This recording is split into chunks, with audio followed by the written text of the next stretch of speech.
Hello, Beep Nation. Is that a thing? I think I just made an entire It is a intro. thing I now. just It's it a is thing it is now. now. Well, welcome home, Beep Nation.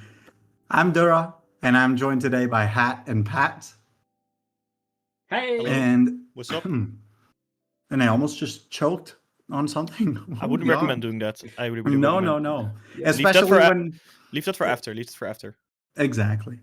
But I really wouldn't want to choke, especially if we're talking about such a hype thing. And I think we can all agree that it was super hype, and we're really happy to be here talking about it. Oktofest 2025 was this weekend, and it was the first European LAN in a hot minute. And it was also, I don't know, it just felt like a real esport, you know? Yeah. I feel like with RSL, we sort of had the vibe a little bit, RSL 3 back in 2023, where it was hosted in a venue and it was done a little bit more professionally. But this takes the cake so much with the arena, the setup, the production quality. It was insane. Like, watching the stream back was honestly a blast. Like, I was watching a live, like, professional sports event, like Counter-Strike, for example. It really matched that energy. Yeah. I mean, I'd like to say this was my third European LAN of the year because I went to Full Wipe in France and to Vibes in the UK. But the big difference is these two LANs were locals. They were aiming at the local scenes. They were aiming at the local players. They were not advertising to the whole of the EU scene and trying to be as big as they could and trying to have like the fanciest stream as they could. It was very much, oh, let's have a celebration of our little sub community of Europe. Whereas Oktofest was very much trying to be that event, that place, that special thing. It was really special. It was actually really special. And Yeah. just now we had the picture of the couch. That's something we'll talk about a little later. But it's just insane production value. It was insane production value. Yeah. And look, guys, before we move to our first topic, I just want to say how rude of me. I introduced you two, I introduced myself, but I didn't introduce an Octofester who's also here with us. Red Yoshi or Pink Yoshi. I'm colorblind. Sorry, Yoshi. That's Yoshiel's Yoshi. Oh, that's Yoshiel's Yoshi. It's the reason they won. It's the reason they won. Yoshi was watching over and protecting them. Well, I'm glad you mentioned winning hat because let's talk about the bracket for a minute. Oh. It was quite competitive. I know that Grands didn't really look as competitive because, well, this team was just a powerhouse. But the rest of the bracket, there were some really there were some nail biters in here, like Frutella Betrug, and also Pelku and Scriminanauer in round 2 of Top Cuts. That was insane, that said dude. Also, Black Lotus. Every Black Lotus match seemed really close, although the standings and the final results don't really translate into that. They were all really close. Yeah, I mean, Frutella 6-0'd Black Lotus. In my memory, I was certain that Black Lotus got a game off of Frutella because these two teams felt so intense when they were playing with each other. Like, that was fierce. Watching that, watching those sets, like, not casting it, but just watching it from the grandstands. You just saw how much they were pushing each other to be to play better. I feel like Frutella just made better fights. They had better scrimmages overall during the game. I feel like they were winning the fights a bit more. But they also had way more energy. Like, Black Lotus is always so calm, and Frutella, for some reason, always they translate all the adrenaline into hype. But when they lose of the game, they also you see that they translate into frustration as well, which I found interesting. How Black Lotus, they don't really seems like they respond to a whole lot of stuff. But I think Frutella also had just a bit more of an aggressive comeback comp. What I was looking at Black Lotus, you can see it here. They were very much reliant on Anger with the tent umbrella to keep them alive by opening a push, and then everyone can stand behind the tent. And every time the tent umbrella was gone or pushed back, you saw that Frutella instantly was able to push back around. Yeah, and speaking of the tent, like suddenly you go into a map where tent might not be as strong, and Black Lotus are just kind of lost. You know, they play so well, and I think their best map is Zones in Umami Ruins. They always counterpick that map first. Yeah. And you know, if you have a Tensabrel or a weapon that requires, let's call it a high maintenance weapon, you really want to do a map that plays to your strengths. And yeah, if the enemy team knows how to counterplay, it's great. But their energy, they're like you said, they're quite explosive on stage. But then they have people like Wasabi, and every time Wasabi was on camera, I was always turning to the person next to me and look and just saying, look, this guy on screen, he always looks so serious. He always looks so serious. And It it's just shows great. no emotion when playing Splatoon. Actually, but it's great. It's great to see. Also, I feel so good for Hanger. Of course, we talked about the Tensabrella, but he's playing on LAN, so there's no shenanigans happening with that shield. It's all real time and real connection, which is great to see. But I suggest let's talk about Gree, because they did win, so they won first place, and I think that should translate into them getting first place in our conversation as well. This team was a powerhouse, guys. Gray, Volti, Yoshel, and Yeti. They're the best. That's it. Like, Gray is the most accomplished players in the Western scene ever, of all time. Like, Gray has been at the top since Splatoon 1 and has stayed at the top since Splatoon 1 and has won over and over, and to this day is the most relevant player in Europe, if not all of the West. I agree with that. Yeah, I remember like Gray back in Kraken Paradise days. I was already like, Yeah. whoa, this player Yeah. is insane. And then I feel like they had a lot more competition from other European teams. This was also the time when we had way more like longer term Western teams, especially within Europe. But now, even after all the changes, after teams has been staying together for shorter times, especially when they joined Alliance Rogue, this is where Gray really pushed themselves forward. And now there's the king of the lands. Like, if there's a LAN and Gray joins with the team, you know almost exactly how it's gonna end. Yeah. Well- Not just lands. This guy wins everything. Yeah. Oh yeah, 100%. It's I mean- it's impressive. One thing to say, though, one of the reasons he wins is because he's friends with the best as well. I mean, Yeah. like, we have to give the shout outs. Volti absolutely popped off, was incredible. Volti is the kind of player who is going to play very solid for a long time, and then there's going to be one push into one game where Volti just kills everybody, and then you win the game. Like, Volti, incredible with that.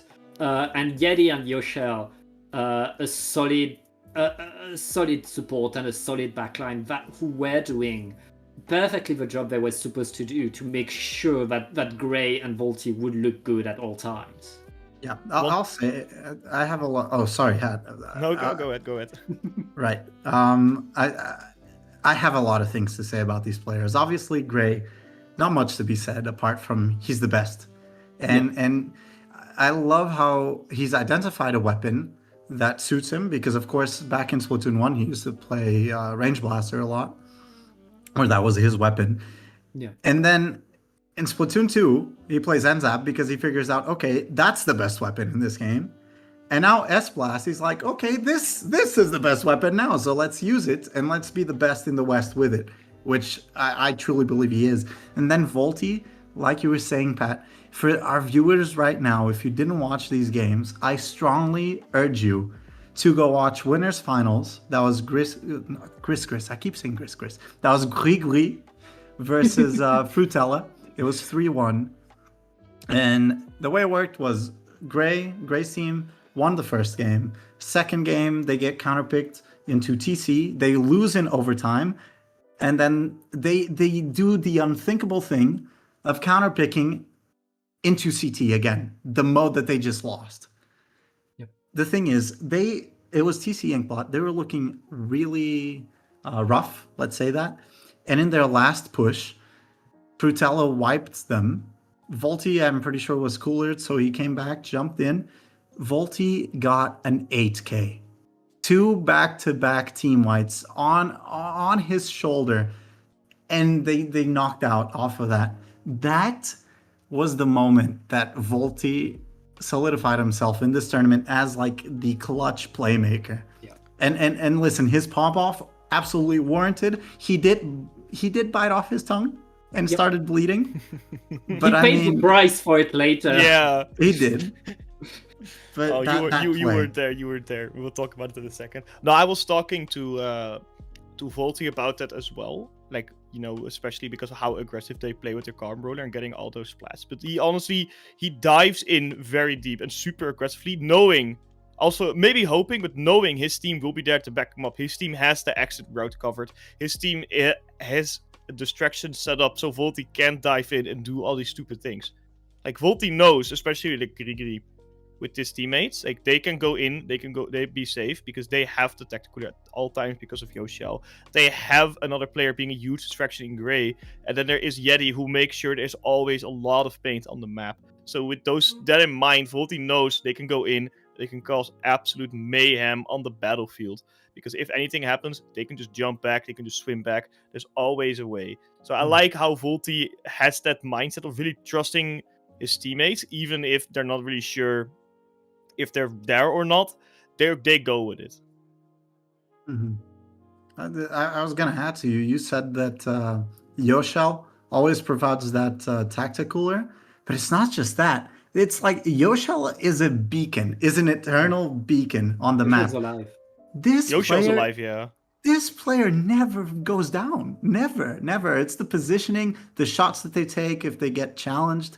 But most of the time, they're not even in a position where they can get challenged, and it's crazy. It's crazy how often this player is up.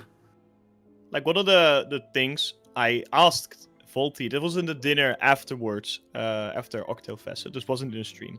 But one of the things we asked Grigri was, okay, how do you always go back in? And the second that there is a majority of the players down on the side of Grigri, or any team that's Yoshel really plays on, but Yoshel always rushes back. Because they have tactical already, they rush back, throw the tactical on the ground where their teammates will jump. So the teammates will effectively jump into a tactical, which is always so effective. We saw how quickly Grigri was able to go back in because that was just a beacon with a buff station at the door. You just jump to the vending machine and there you go, powered up, ready to go. And that's Yoshel's playstyle. It's just, you know, be alive, don't get challenged really. If anyone gets sort of close, gets rid of them, or then maybe get Volti to get rid of them, because Volti was also protecting Yoshel a ton. And that's a way to help themselves push forward and actually do a lot of damage in this tournament. It's crazy how stable they are. I also wanted to talk about Yeti's crab tanks. Like, so good for defense, so good for just delaying the enemy retake, because I haven't seen good crab tanks or amazing crab tanks in the West in a while. I'll be honest. Like, I'm watching Area Cup, and I see some crab tanks getting popped, and I'm thinking, okay, this special is quite strong. But sometimes in the West, it doesn't seem as strong because of the positioning. I feel like we tend to pop it a bit aggressively or too aggressively, and so it just gets insta-broken instantly. And with the way Japanese players use it, and now Yeti did in this tournament, was just close enough that they would get value and the enemy would be in range of their shots, and just far enough that it wouldn't get instantly shredded down by the enemy. So that was really refreshing to see. And I think we've pointed out that this team, like, each player plays their role really well. And I don't know, there was no mistake watching them that they would win the entire thing. I feel like they made barely any mistakes during the tournament at all. Like, they were solid, they were consistent. I feel like that's the key to Splatoon, and that's the difference, make a big difference between the top and the bottom. It's where the top players are just consistent. They don't want to be aggressive. They don't want to, like, you know, go in and try to get everything on Splat, be a hero, but they're just consistent in what to do. They only do the things that they need to do. Like Volti, yeah, of course he's hyper aggressive, but you know, it's a Karm roller. You just saw him like wipe out a team, but that's what a Karm roller does. Go in, get as many splats. If you can get two as a Karm roller and then you die, doesn't matter. You got two players off the map, your team can push. I'm pretty sure what we're watching now is the Volti Stampede. Yeah. That is insane. Oh my god. how I much was you can also do. gonna say from the on the topic of knowing that they were gonna win, Frutella, we just watched earlier on this replay. They, as soon as they won their first map against Grigri, they stood up and popped off. And not to make them look like fools, but if you have to pop off for taking one map, it's looking bad for you. They knew. They They knew, knew. yeah. They knew who they were facing. I mean, at some point, Frutella is a team that's the best of high level or the lowest of top level, depending on how you look at it.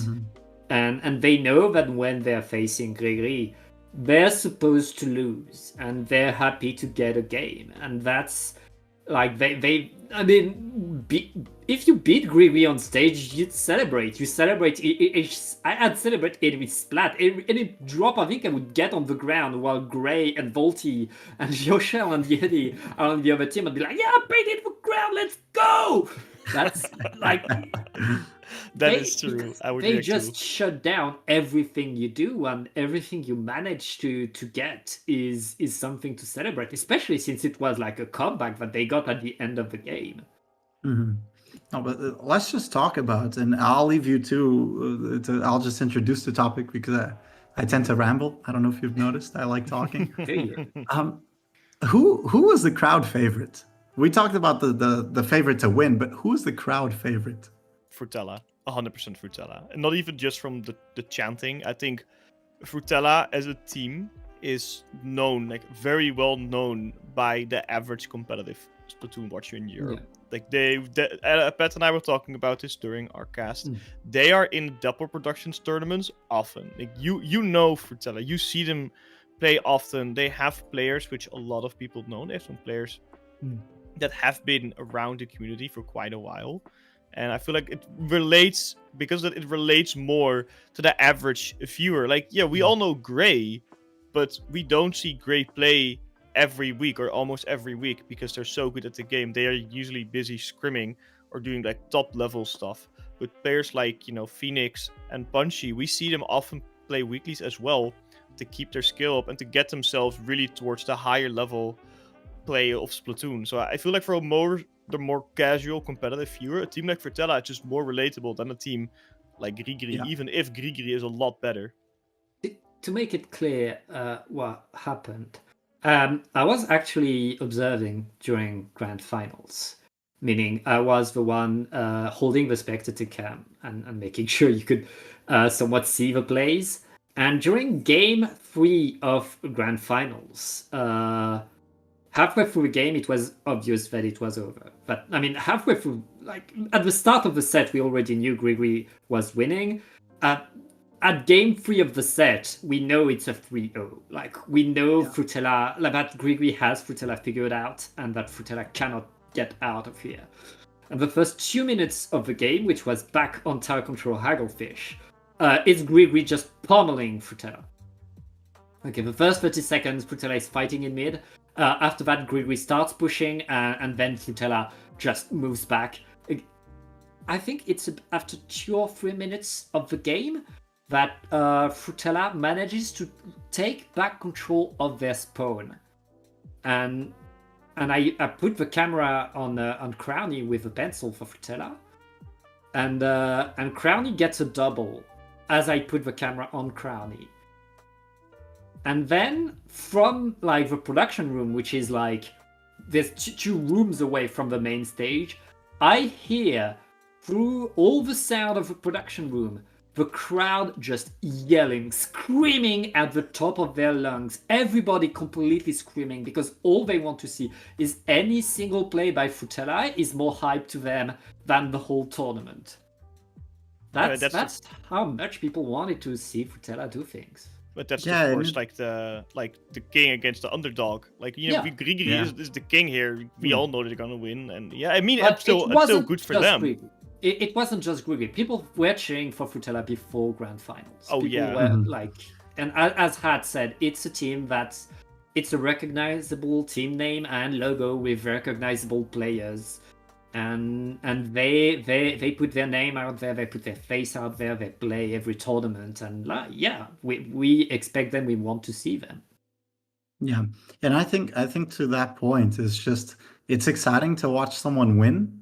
Mhm. It's not as exciting to watch someone win twice. So imagine Gray, who's won like 16 times maybe in the last day. Um, I think people are gonna start to root for whoever's second most likely to win. Yeah. And it's great. And look, even from the couch room, I wasn't in the production room, but from the couch, which actually didn't have any audio in there. And also from the side or the studio, the commentator booth, Yeah. you would hear Frutella, Frutella Yeah. every other minute. And it was great. But at the same time, it just goes to show how calm and how confident Gris were. Because if you look at the player cameras, Boom. every That's the double. time that happens, yeah, and then the triple, I screamed. Matt and I were screaming when that happened. But like these players on Grigri do not care that the crowd wants Frutal to win. They're like, well, doesn't matter. We're better anyways, so let's just finish this up. I mean, I think they care. I think they like. Gray had an interview on this channel earlier this week where he said that it was quite important that having the crowd on your side is a huge boost to your gameplay, to your confidence. But yeah, that he was able to not pay attention to it when it mattered, and that's the perks of experience of having done it several times. That yeah, they know they can do the job. And they can simply stay focused when they do it. Mm-hmm. Can I just say, Volti, I thought to be one of the kings of pop-offs in Europe, but he won grands and he hit them with the like he wanted the horror form. Wait, he's too nonchalant about it. But it's like you could have done better, man. Come on, you just won the entire thing. Go hard. But it was great. Well, that was the winners, and we talked about Frutella a lot as well. Great players, great roster. How about the rest of top 8? Like we were talking about Black Lotus earlier, and they're a joy to watch, and they personally were a joy to listen to and interview. That interview was a gold mine. It was so funny. I feel like Noctis in those kind of interviews, he's so unhinged. Like he's someone doesn't care what you can or cannot do. He just says what he thinks. I love that from Noctis so much. Like Noctis has also been around in this community for a while now, and he's when I got to know him a little while ago, a couple years ago, like before RSL, I got to know him a little bit. He's so extremely unhinged IRL, but at the same time, he's really relaxed. He gives up like the friendly vibe. Like he's just happy to be there and wants to do his thing. And then you get him into the interview. He says what he thinks. Whether that is good or bad, it's up for you. I think a certain production team is not always as happy with what he sometimes says than some players. But it does give Isaac a very good example of like a high level, fun Splatoon player. Like it's just someone you want to be around. It's someone as a team you want to play with, because he also plays very well with a team. I think Anger and Noctis, they really together provide something that only Black Lotus really has right now, like such an aggressive blaster tent insta splat combo, which if if you're not careful, you're gonna get absolutely destroyed by that. Yeah, and the personalities in this team, that's another point that I want to talk about a little later. How this tournament showed us the players' personalities, and the production side of things managed to do that. But as you were saying, Noctis is such a free spirit. And then Wasabi seems so analytical at all times. We were talking about how serious he is while he's playing. On the interview, I'm pretty sure the question that either Leon or Manoli asked him was something along the lines of, how was the process? How was that game? How did you think about it? And the man just goes, so yeah, starting on Splat Zone, Zinkblot, our game plan was and then he goes on to TC somewhere, then he goes on to Rainmaker, and it's like he explains the entire game plan for the entire set. And it was so funny. It was just so funny. They The do very much contrast try to between them. stick with their game plans. I know they have a lot of coaching from Story Hero. They played at the tournament themselves, so they couldn't join the Black Lotus on the stage. But they have a lot of coaching from them, and I do think that helps them a lot. I think they could have done a little bit better in the losers finals. I think they got. Yeah. It was not bad per se, but Frutella always had an edge on them because they knew they had to get rid of Anger at all cost. So that was their big priority, and after that, Black Lotus started to struggle. But other than that, they very much followed their game plan, and they had still some very good games in that set.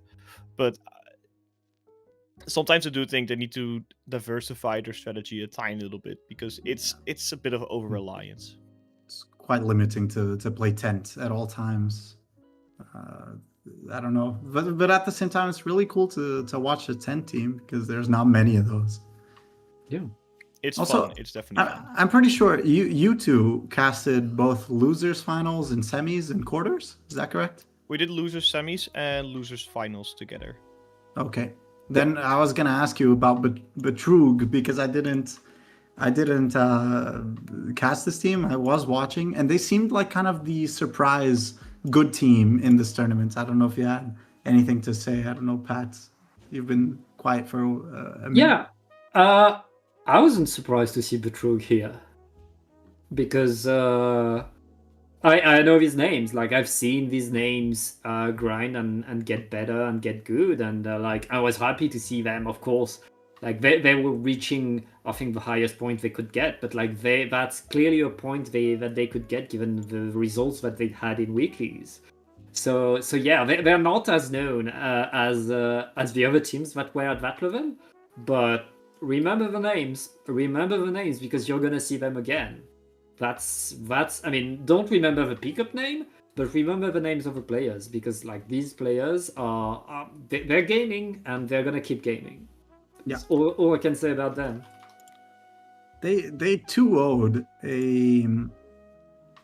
the team called Pelkuri. I cannot say that name. Brian's team. It's called Brian's team.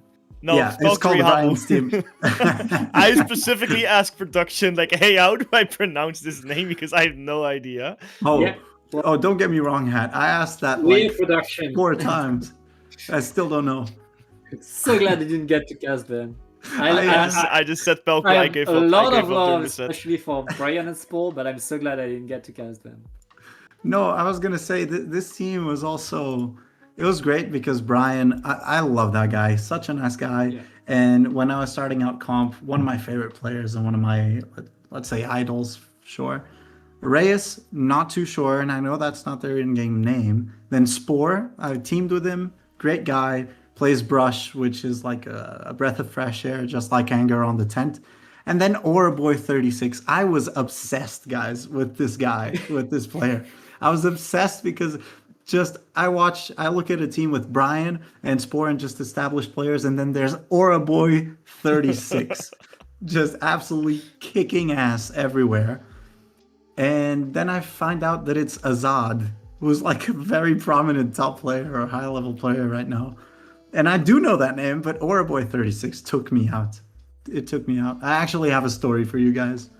I did not expect it to be Azad. I was like looking at before the turn, looking at it like, who is that? Like I knew Spore and Brian. I mean, I literally share a country with Brian. I've seen him way too many times. He still have some very awkward pictures of me when we went to the EU champs. Spore as well. Rise, I personally do not know too much about him. I've seen him play over the years, and then I saw our boys. Like, who is that? What friend did Brian somehow convinced to go play Oktofest with him? Yeah. Oh my god.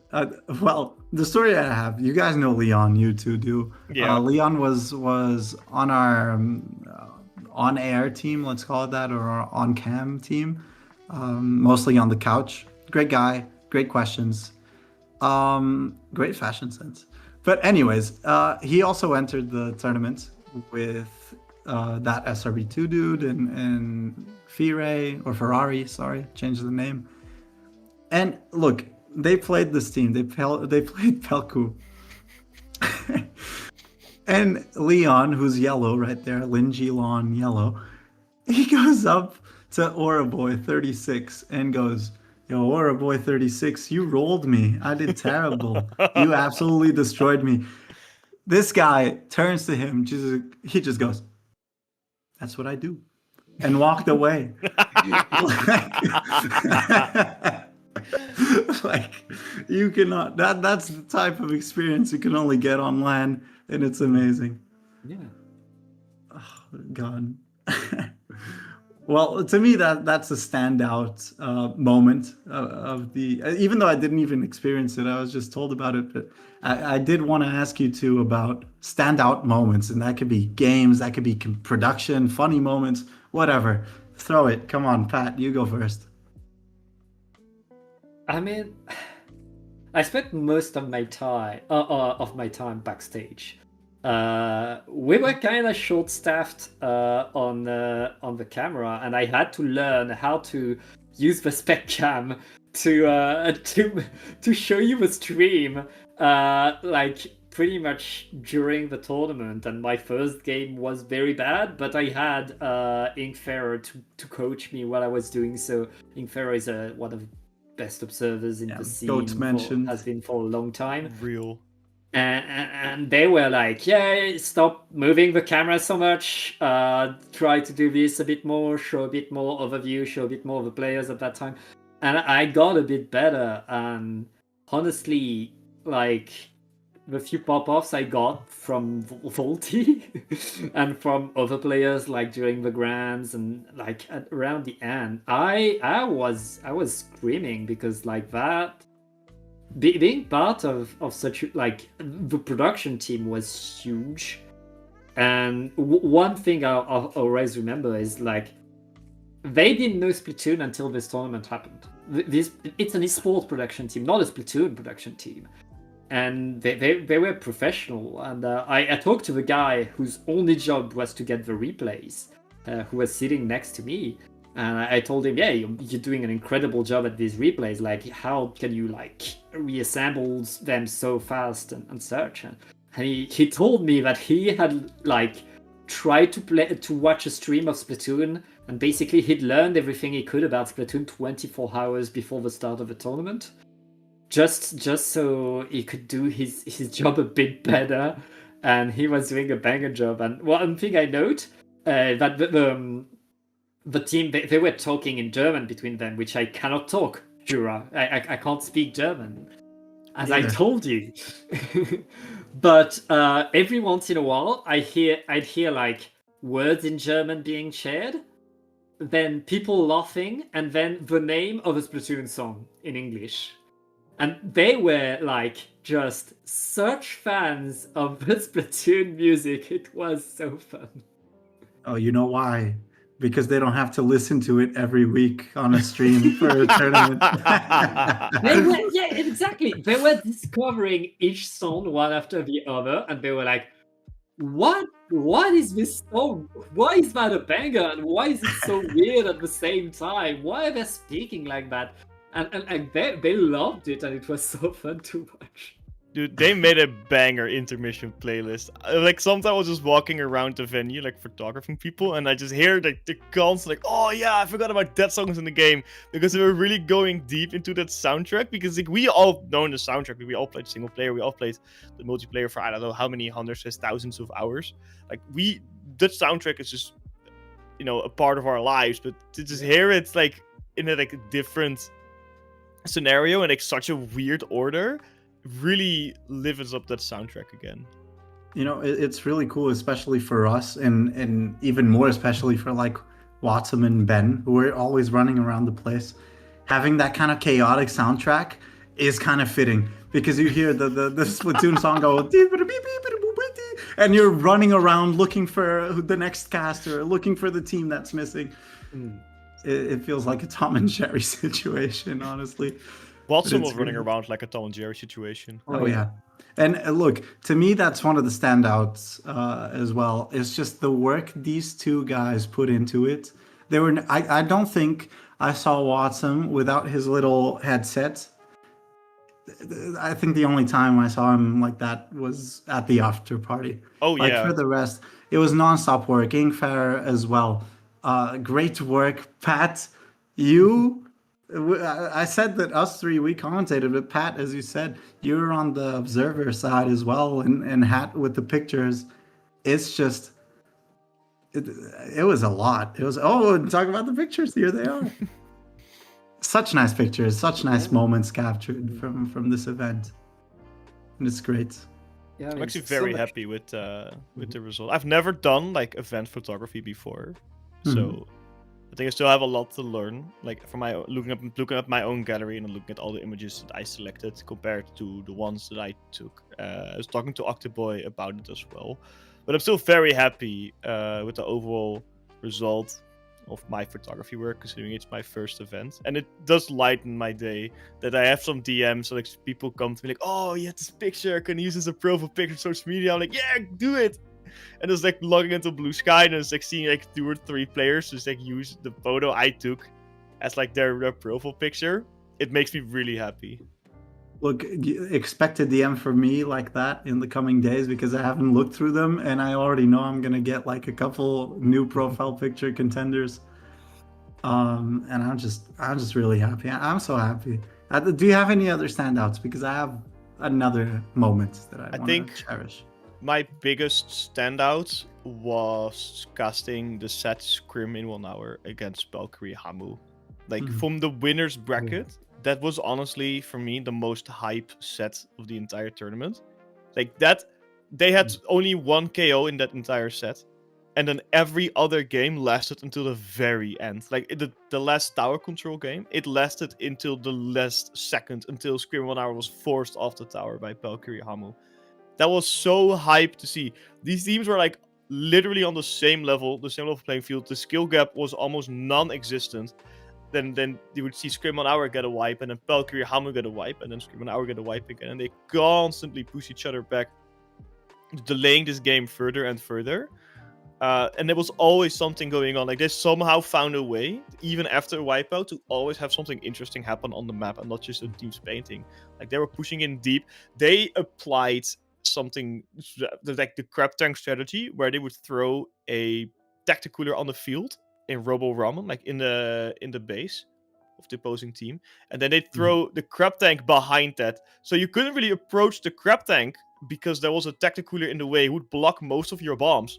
So it was a very awkward situation for Scream 1 hour, where Valkyrie Hamu had such a super offensive yet defended crab tank chilling in the base, just forcing people back whilst they were taking down the points in the zone. I loved seeing these strategies. It's great, and it's great watching like the reactions on stage. That's one of my standouts. I do have a couple of standout moments that I still want to share, and I'm trying to order them because Dura, I have more to say about that game that Hat was talking. Go ahead. So one thing Hat didn't mention is that was the last game of day one. And day one had been, most of day one were 2-0s, 3-0s, teams getting destroyed, because that's what you need to do at the start of the LAN. You need to sort out the teams that are going to go to top cut, and the teams that are going to go to mid cut, and the teams that are going to go to bottom cut. So like you have to have these sweeps, you have to have these teams getting pummeled, and it's part of the game. Teams know it's going to happen, and it's part of the deal. But you have to show it. You have to have it. And right there, ending the day with this top level. Actually, we are two goated teams having a very close game, and we're ending on that note. And now we can go drink a beer and party. Like that was just a perfect way to end the day. Yeah.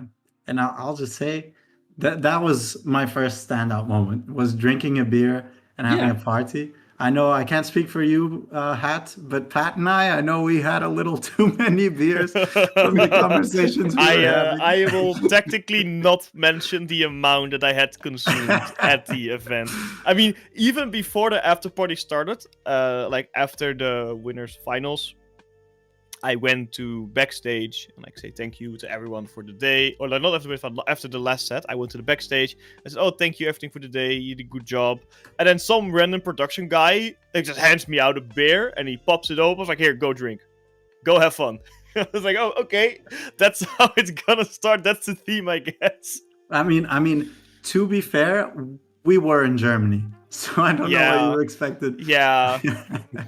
No, but I was gonna say my standout moment was at the very end of the after party. There was karaoke, and the last song was "My Way" by Frank Sinatra. Look, everyone there was singing, and there was such. We always talk about the Splatoon community, but what is a community?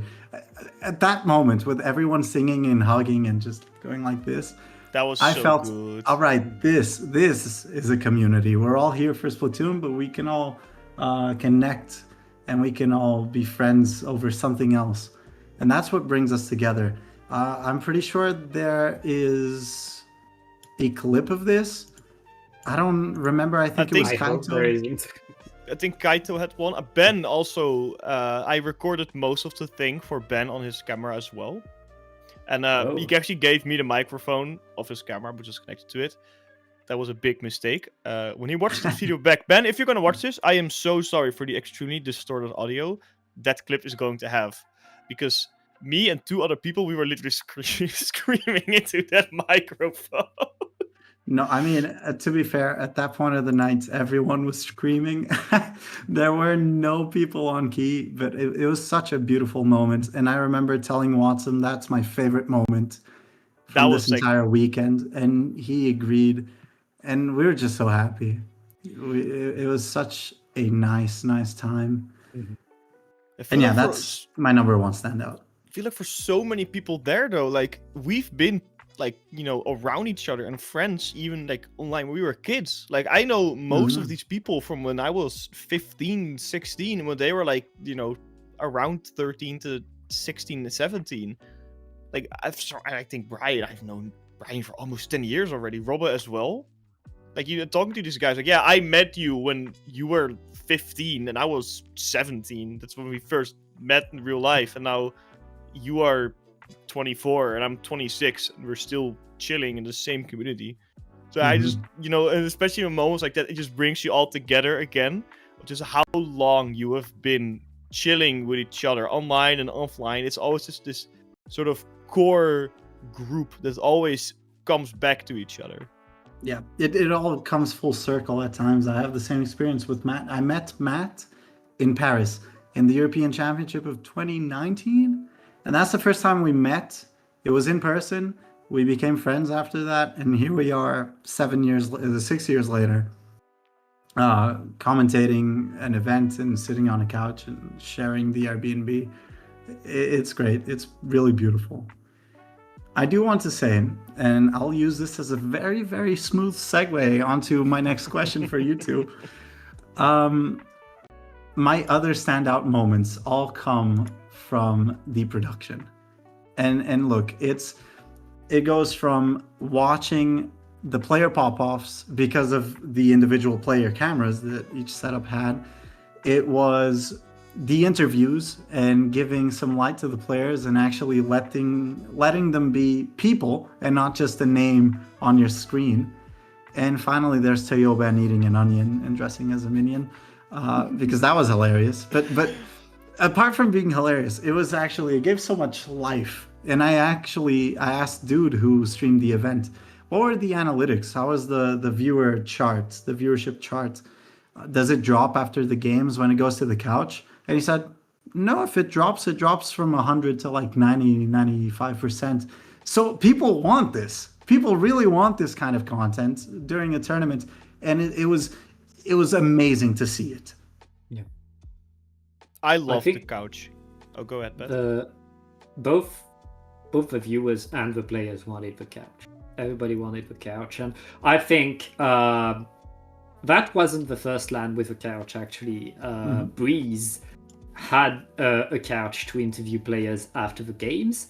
I know Watsum and Toyoben were both at Breeze. And like they saw that and I think they're like, I mean, it was just a good idea. It was just a thing to do. And once you're like, oh, that's a thing we can do, you know you want to do it, especially with the production value that we had today. That was very much something to do. Oh, that's Breeze. Yeah, with a few known faces already. Matt, Leon. Oh, I yeah. am so sad I missed that breeze. Yeah, me too. But I'm so happy I went to Oktofest, guys. Same. It motivated me so much to work on RSL No, again. but just comparing the two streams that were just on screen is just, I know the Breeze one, and Matt was telling me about this. It was like, it was in the middle of the venue. There were those microphones, but no walls, no anything. And so the audio wasn't the best. And since it was just in the middle, like, random people would just sit on it because they thought, oh, this is a couch, I'm just gonna sit on it. And so the difference in production and the difference in, let's call it, professionalism between the Breeze one and the one we had at Oktofest is insane. We had three cameras in the couch room. One for the general room that zoomed in and out whenever needed, and another camera for each couch. And it's insane. When I first saw it, I was in disbelief because I usually watch Valorant. I love watching Valorant events and that as an esport. And I felt, oh my God, we're a step closer to what that is.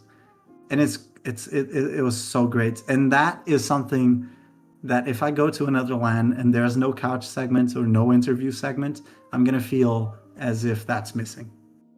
That's like gonna be a core thing now for LANs, and it makes sense. I mean, we're all here to yap about Splatoon. We all want to play Splatoon. How we play, honestly, sometimes a kid's game as fully grown adults because we love this thing. It's so unique. It's so fresh, so different.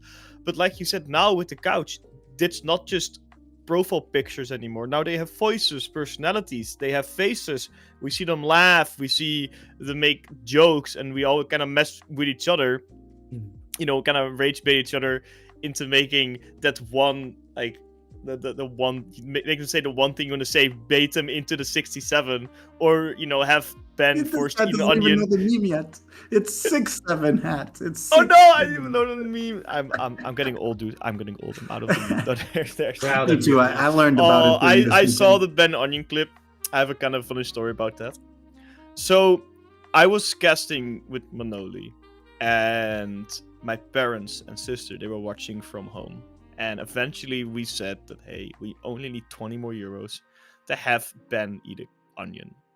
So, apparently, my sister, the first thing she did was grab her phone, donate 20 euros, literally saying to me, I just donated 20 euros because I want to mess with Ben. Who is Ben?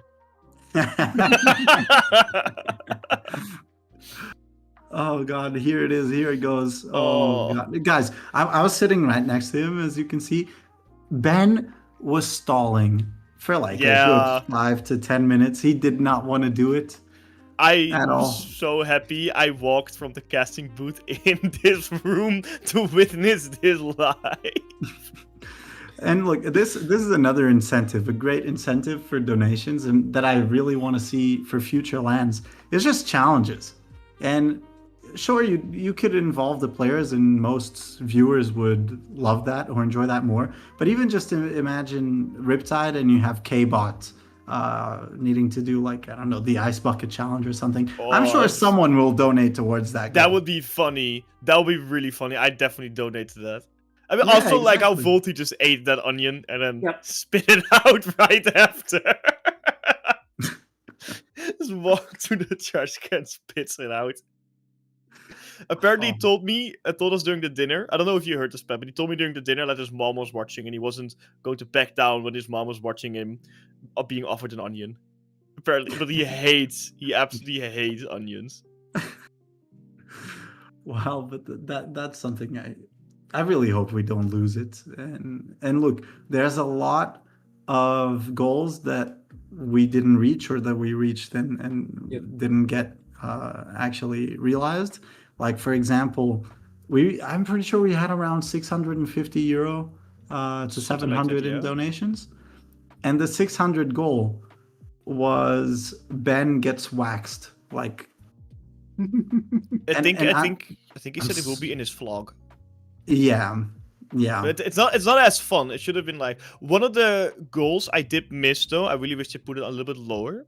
So maybe for next time is have a competitive player cast a match, because that was one of the donation goals. I was so hyped to get like Volty or Gray or like I don't know, the guy even like the cast a match like that. Or Brian, like someone who's not really into talking and just like is very analytical. To have like them cast a match, I think it would be extremely hilarious. Okay, one thing to note though, Gray did Observer for at least a match. I don't know how much he did so, but he was on the spectator cam for a while because there was nobody to do it. I was off to a lunch break on day one. I didn't know I was supposed to do the spec cam because we didn't have a schedule, Ben, and And when I get back, first of all, to you, Ben is like, "Where were you? We need you!"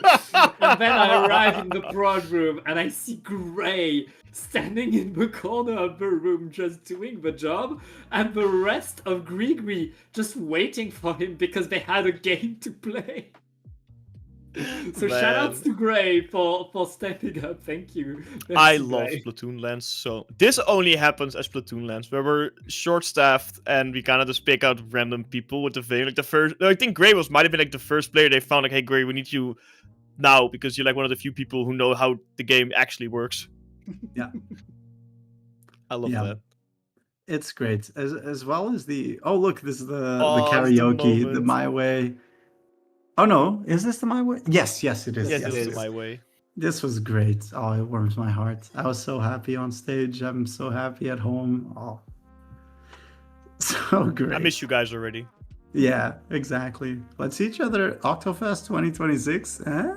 Hey, come on, Ben, Yeah. Watson. Or maybe Another thing that I wanted to say is, I know this is a thing, and this is the, let's say, status quo for LAN casting, but I've never actually casted a LAN, and it felt great to just be standing there in front of the camera, and there's the screen right there, as we can see, like having the screen in front of you and your partner next to you with the same screen.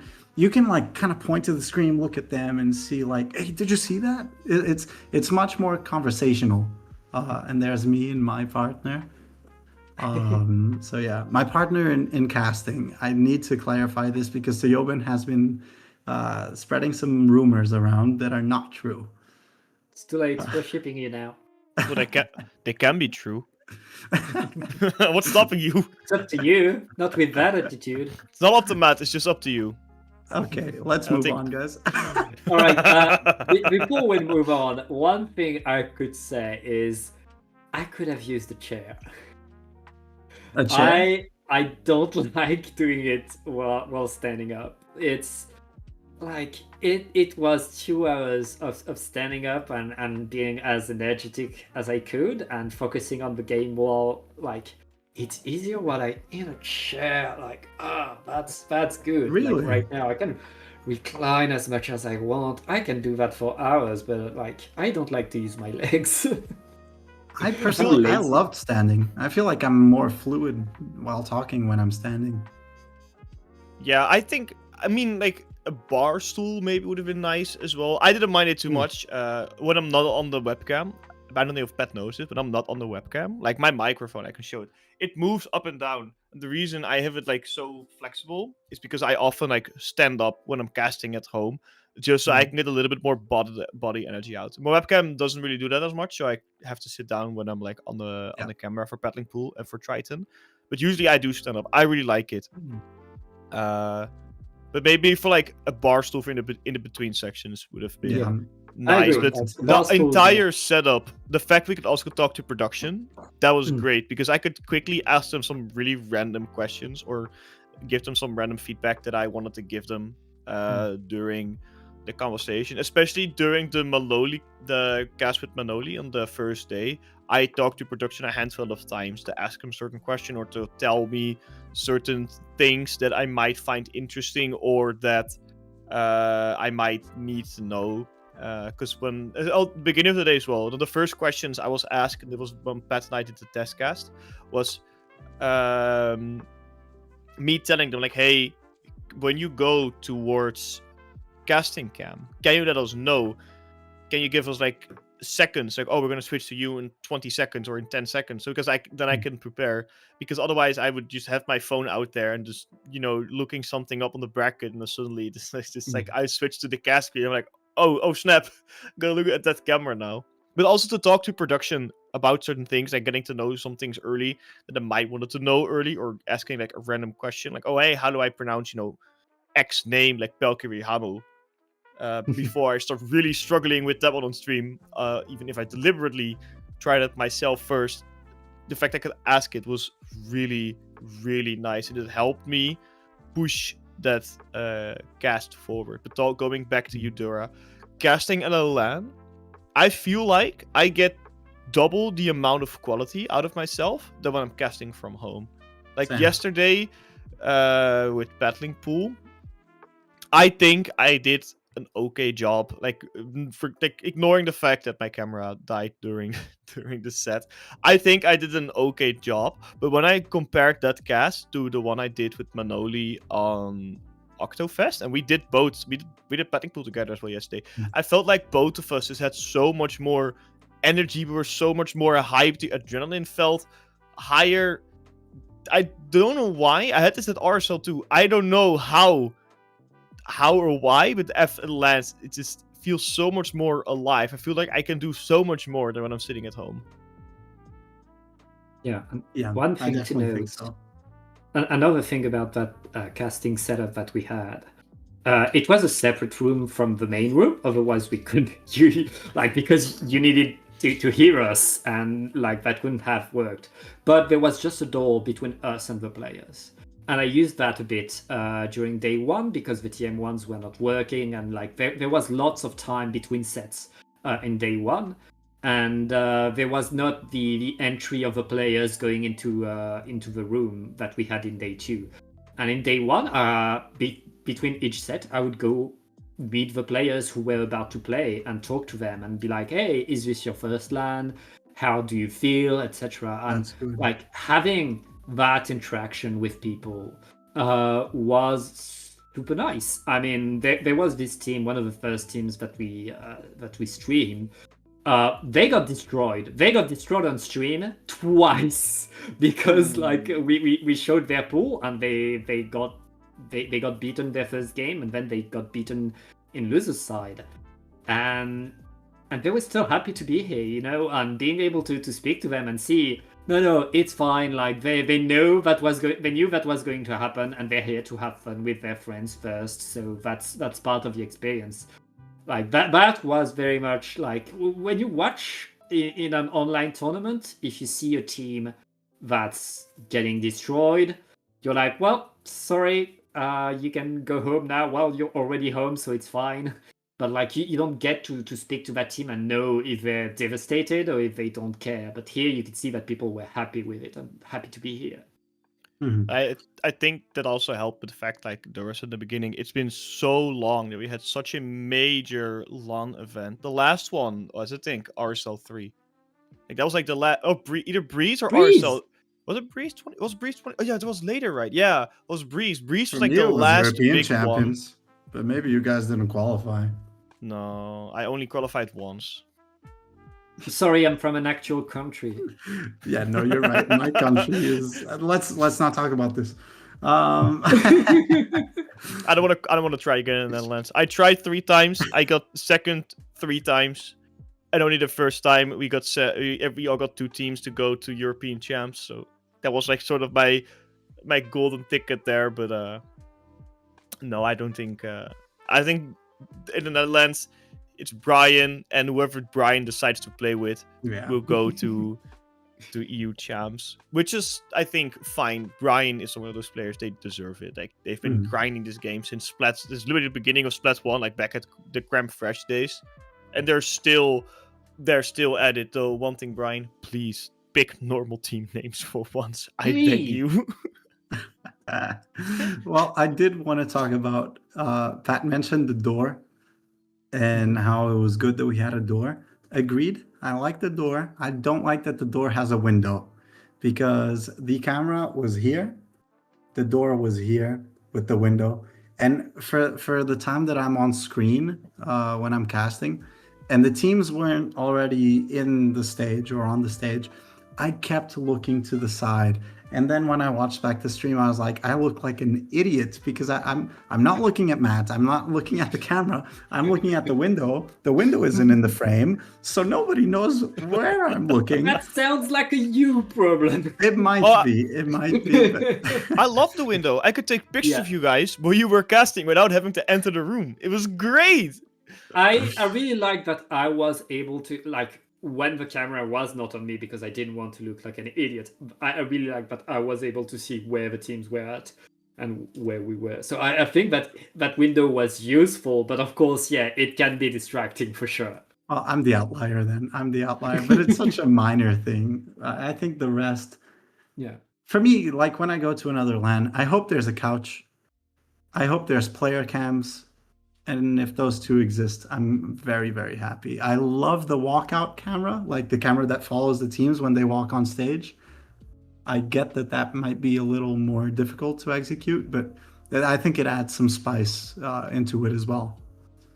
I think it added so much personality, also for the teams, because hey, the guys still made it far, and maybe not every top team is there competing a lot of the times at LAN events like this. It are pickup teams because not everyone is always able to go to such events. But I think it still added huge amounts of personality towards the stream, and also Ben specifically asking me and Pat like, hey, can you announce these teams with some hype, make some jokes, try give the crowd a good time, let them cheer, because these are like the more finalists, and I think Pat and I we did a good job. Like we got that crowd so hyped up that we could just hear the crowd clearly with the door closed. Hell yeah. The crowd was ready to be hyped. We didn't have that much work to do to get them hyped. That's true. That's true. The crowd was But really you guys happy did to be there. amazing. You guys did amazing. Yeah. The best stream that I got from the crowd was when I asked for them to make noise for Aura Boy 36, and it worked. I was so surprised. but you two were the hype men. Like seriously, Hat. Whenever you announced the team was walking on stage, I was like, God, I wish I was walking on stage and he would announce me like that. Because that was really great. Sometimes I'm a bit jealous that I don't get announced like that. Well, guys, I think we just about covered most of this event. Is there any outstanding thoughts that you still have to share? I don't think so. I mean, of course we could talk about Oktofest for hours. It's a weekend with so much happening. We're already even able to talk about mid or low cut. Mid cut finals was also, from what I've heard, I haven't seen it, but from what I've heard, mid cut finals was one of the most insane sets at a LAN event in Europe, even if it wasn't the top cut. I heard mid and low cut were actually insane. Even if it was a 3-0, I think it was a very, very close 3-0 with the bracket. Oh yeah, mid cut had a bracket reset. That was the entire thing. And the losers won. The losers won it because with the bracket reset. Incompetent. I really wish I was down here. I think that was happening when Pat and I were casting, so we couldn't go downstairs. But from what I've heard, it was insane. How about you, Pat? I think one thing to note is when we arrived at the venue, everybody was like, "Oh, there is so much to it. This is so big. Production is incredible." But that's not what people were saying at the end of the LAN, and that's not what I think other events should copy. The thing that people were talking about was the couch, was meeting others, was that not that esports touch, but that personal touch, which is the thing I think we need to seek as a community. Much more importantly than trying to get bigger, we need to get more personal. We need to communicate more with each other and show each other's faces and personalities, because like we are more than Splatoon casters and players. And that's a thing that this event showed well. And that's a thing, like, I don't want to see a bigger tournament with bigger production in other events. I want to see people. And that's what I was glad to see that weekend. I mean, I love being part of a big production. If you're making a big production, get me in. But like the thing that we want more of is people. Yeah, I definitely agree. I think Yeah, the couch 100%. and just humanizing everyone is so nice, especially for us to get to know each other when we're there, and for the viewers to actually know that they're not rooting for the blaster player. They're rooting for the blaster player that has a kid and wives and had trouble on the trip, and it's great to see. And look, I really wish that I make the time and that I'm able to go to more lands, because that's where it's at. That's really where it's at. Like sometimes I'm casting Splatoon like at home, like doing paddling pool after paddling pool, an occasional Trident Cup, and then NSC and some runners in between. I'm like, why do I spend so much time on this microphone in my bedroom when I can do so many more things? And I see everyone again. I go up to that casting booth with Pat, especially with you, Pat. We go up to that casting booth. I just give it my all. I walk out. I get my friends walk up to me like, "Oh, it was so cool, you guys, so synergetic." And then I'm looking back. I'm sitting in the train home, like, yeah, this is why. This is why I spend so much time in my bedroom with this extremely bright light just shining in my face. Which I've looked at it. It's like the sun, so like shining in my face. This is why I cast Splatoon, and this is why I love Splatoon time and time again. I had to breathe at RSL, now at Oktofest. These are the 3 lands. I did cast on as well, of course, Dutch championships. It just brings me joy seeing all these people come together for the things they love. Finally seeing like the faces from outside of their profile pictures, actually seeing them in person, giving them a hug, giving them a fist bump, crack some real jokes, drink a beer. It just reminds me why I spend so much time on this. Yeah. And to finish it off with a picture of people on the dinner table. What a great symbol of community. And that's what it's really all about. So yeah, if you guys are fine with it, I think that about wraps it up. That's to me the end of the Oktofest 2025 chapter. Almost a week after it's been done. And God, it feels bad to say that it's over, but it feels so cathartic to have been part of it.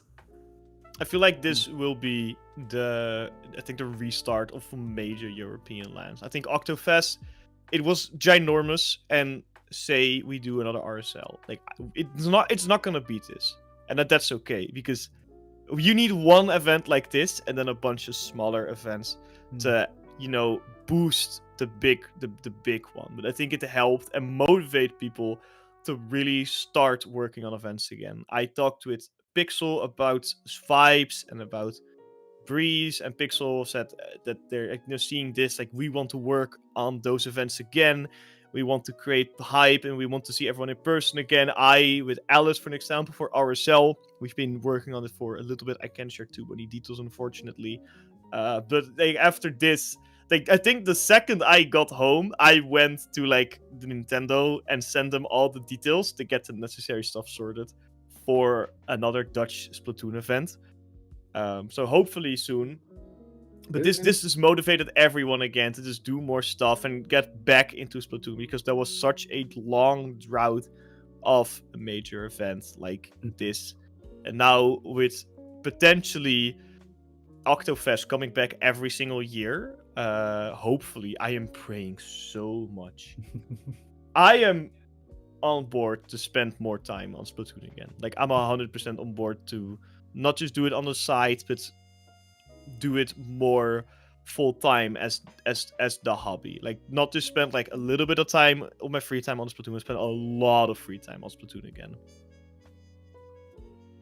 Well, with that being said, Pat Hat, where can the people find you? On the internet, just look us up. Well, okay, well, I'm my place is big, so I guess I'm gonna say first. You can find me mainly on Blue Sky. That's Pat J or Tom at Blue Sky. If you just type Pat J in Discord, you can DM me. Thank you, Jorian. I give coaching to casters. So if you want to learn how to cast, or if you know how to cast and want to get better, just DM me. I'll help you gladly.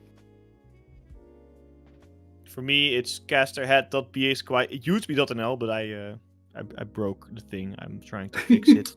But it's CasterHat on X or Twitter or whatever you want to call it as well. And like Pat, I also want to help people coach. We need more European casters for Dapple. I already actually have my first, I guess, trainee on Battling Pool next nice. week. So keep your eyes out on that. But go follow me. I posted a bunch of pictures of Oktofest, and I also have the drive link in one of the posts on my Blue Sky page. So if you want to look at some of the pictures I've taken, if you maybe want to find a profile picture in there as a player, I took a lot of player portraits. Go check it out, and if you find a picture like just use it. I want to see it. I think it's cool that people are using it. So what about you, Dura? Well, thank you, Hat. The people can find me at Duracell DLC. That's either for Blue Sky or Twitter. You can also find me on Discord. That's Duracell DLC as well, I do believe. And yeah, feel free to hit me up if you have questions, if you just want to talk. I'm pretty open. And yeah, and I think this is a great time to say goodbye and just thank everyone for watching. Hopefully you're riding that high just as we are with Oktofest. And yeah, I've been Dura. I was joined with Pat and Hat, and have a great rest of your week, guys. Bye. Bye-bye.